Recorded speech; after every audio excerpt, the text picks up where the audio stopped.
fuck my love. You might fuck my love. You might call my love. Love gon' set me up. Bitch gon' set me up. Halo guys, ketemu lagi di channel NDW Lovers. Boruto episode 226 menampilkan pertarungan seru antara Denki dan Tsubaki. Denki yang jadi Tony Starknya Konoha menggunakan Sense, dan Tsubaki yang jadi Kenshin Himuranya Negara Besi dengan teknik samurainya. Dan kita tahu pada akhirnya Denki bisa menang, walaupun itu sudah diprediksi oleh banyak orang, mengingat masing-masing tim harusnya memiliki satu Chunin. Tapi ternyata kemenangan Denki ini patut diapresiasi. Kenapa bisa begitu? Kali ini kita akan bahas. Tapi sebelum lanjut, jangan lupa untuk klik tombol subscribe bagi yang belum subscribe, dan klik tombol like serta share video ini di semua sosmed teman-teman. Dan bagi teman-teman pecinta Marvel, jangan lupa juga untuk subscribe channel Marvel Mania yang linknya ada di kanan atas video ini ya. Let's check it out.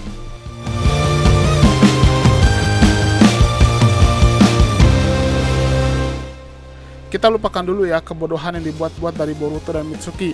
Keduanya yang harusnya bertarung satu sama lain akhirnya didiskualifikasi karena telat sampai arena. Padahal mereka baru saja menyelamatkan Amado dari begundal kelas Teri yang mau menculik dirinya. Didiskualifikasinya Boruto dan Mitsuki ini sebenarnya sudah ditebak sebelumnya, karena sudah ada Sarada yang menjadi Chunin. Sedangkan kita tahu semua tim sudah memiliki satu Chunin, jadi rasanya aneh kalau tim 7 beda sendiri. Yang saya sedikit kecewa adalah kenapa terlalu mudah ditebak jalan ceritanya.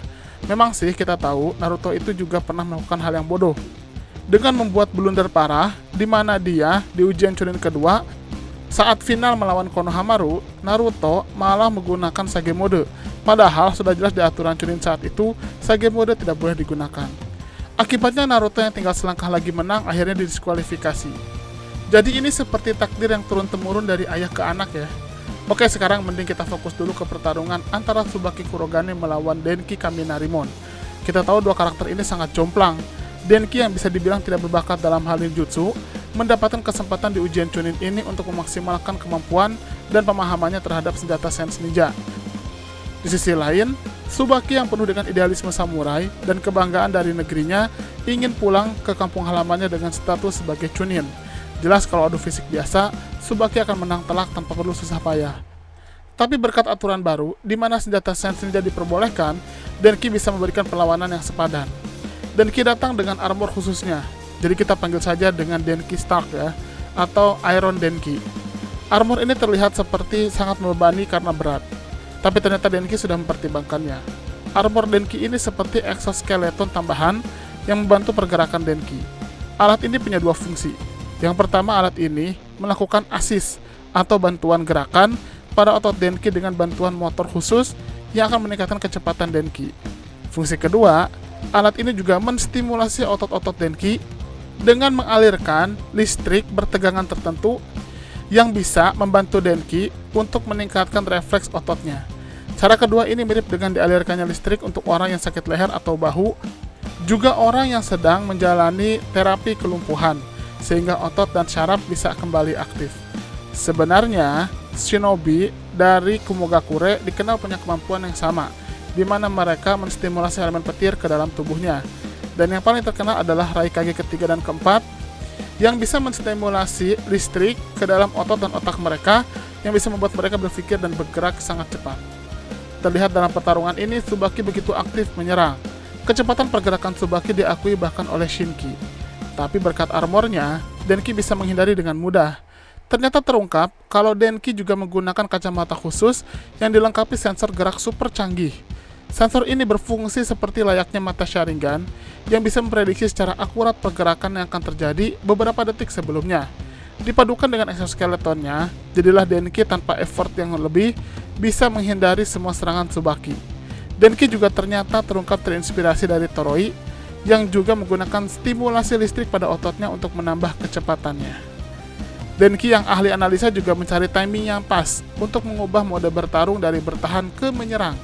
Saat momennya pas, Denki segera berpindah ke belakang Tsubaki, lalu di sana dia menembakkan pukulan petir yang punya daya hancur tinggi.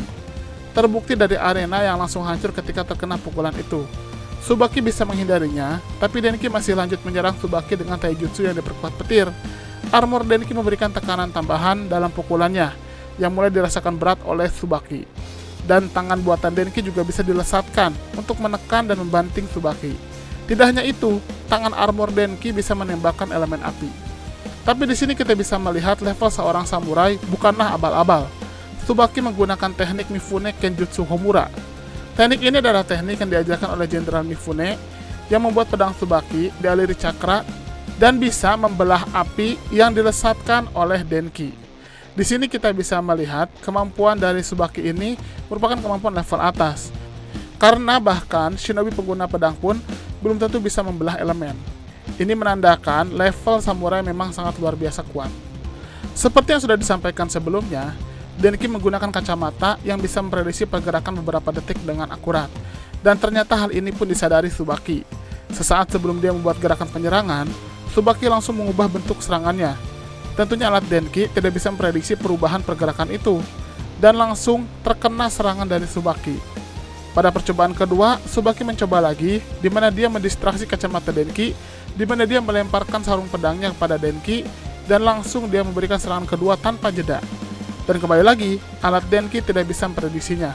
Serangan Tsubaki kali ini benar-benar membalikkan keadaan. Dan pada percobaan ketiga, Tsubaki menggunakan sarung pedangnya untuk mengenai dan menghancurkan kacamata Denki. Ini menandakan kemampuan analisa dan sense Denki masih bisa dilawan oleh skill bertarung tingkat tinggi Tsubaki. Tsubaki pada akhirnya kembali unggul dalam pertarungan, dan Denki pun mulai menyerang tanpa arah jelas kepada Tsubaki. Tsubaki menganggap itu adalah serangan putus asa, tapi ternyata Denki sudah memperhitungkan itu. Denki ternyata mencoba menguras tenaga Tsubaki dulu, agar dia bisa memberikan serangan balik yang efektif. Ketika Tsubaki akan menyerang, kali ini Denki membaca pergerakannya dengan analisanya sendiri. Dan saat pedang Tsubaki hampir mengenainya, Denki melepaskan semua armornya, sehingga bisa mendistraksi Tsubaki. Denki lalu menggunakan cakranya sendiri untuk menciptakan elemen petir atau listrik, lalu menstimulasikannya ke dalam tubuhnya, terutama ke dalam kedua kakinya. Hal ini membuat Denki bisa mencapai kecepatan yang tinggi untuk bisa bergerak. Momen yang hanya bisa terjadi satu kali itu dimanfaatkan Denki untuk dengan cepat memberikan serangan balik kepada Tsubaki. Tidak hanya mengalirkan elemen petir ke dalam kakinya, Denki juga mengalirkannya ke dalam kedua tangannya. Dia lalu memukulkannya dengan menggunakan dorongan tubuhnya ke pedang Tsubaki. Selain Tsubaki kerepotan karena harus menahan tekanan dari dorongan tubuh Denki yang sangat cepat dan sangat kuat, Tsubaki pun terkena setruman listrik, yang hal itu pun membuat dia langsung tumbang. Pada akhirnya Denki pun bisa menang. Jujur, episode ini menurut saya sangat worth it untuk ditonton, karena bahkan Denki yang jadi kuda hitam bisa menang tapi dengan cara yang pantas, yang pasti tidak menang secara gaje seperti pertarungan Wasabi dan Iwabe. Beneran deh, itu kalau bisa mending gak usah tarung deh mereka berdua, bikin malu ujian Chunin. Denki sudah membuktikan jika dirinya tidak hanya ahli dalam hal senjata sense, tapi juga ahli dalam hal analisa yang sangat hebat dan sangat akurat. Mungkin belum sehebat Shikadai, tapi sangat cukup untuk melawan musuh yang kuat. Nah, itulah bahasan tentang Boruto episode 226. Bagaimana menurut teman-teman? Silahkan berikan komentarnya di kolom komentar. Terima kasih. Pengumuman giveaway. NDW Lovers mau ngadain giveaway dengan hadiah yang menarik dan ada grand prize-nya loh. Hadiahnya adalah grand prize 1. Uang tunai total Rp2.500.000 untuk 2 orang pemenang, di mana masing-masing mendapatkan Rp1.250.000 yang diundi setelah channel ini mencapai 350.000 subscriber. Yang kedua, uang tunai total Rp2 juta untuk 2 orang pemenang, masing-masing mendapatkan Rp1 juta yang akan diundi setelah channel ini mencapai 300.000 subscriber. Dan 3, uang tunai total Rp1 juta untuk 2 orang pemenang, masing-masing mendapatkan Rp500.000 yang diundi setelah channel ini mencapai 250.000 subscriber. Selain itu, ada juga hadiah bulanan, yaitu voucher Google Play masing-masing senilai Rp50.000 untuk 2 orang pemenang yang diundi setiap minggu kedua dan minggu keempat setiap bulannya. Cara dapetinnya sangat mudah loh.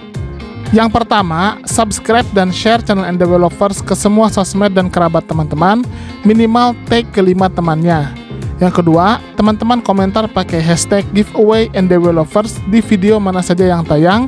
Isi komentar sangat menentukan, jadi usahakan komentar yang berhubungan dengan topik bahasan dan bukan spam atau hanya komentar berupa hashtag plus alamat IG saja.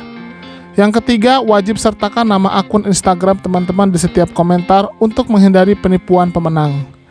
Yang sudah mendapatkan hadiah voucher Google Play tetap memiliki kesempatan untuk menang salah satu dari 3 hadiah Grand Prize, sehingga tidak usah khawatir tidak akan dapat hadiah Grand Prize.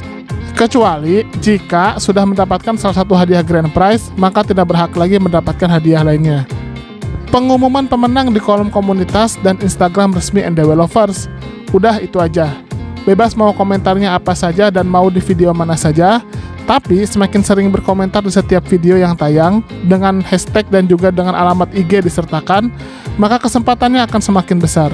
Semangat ikut giveaway!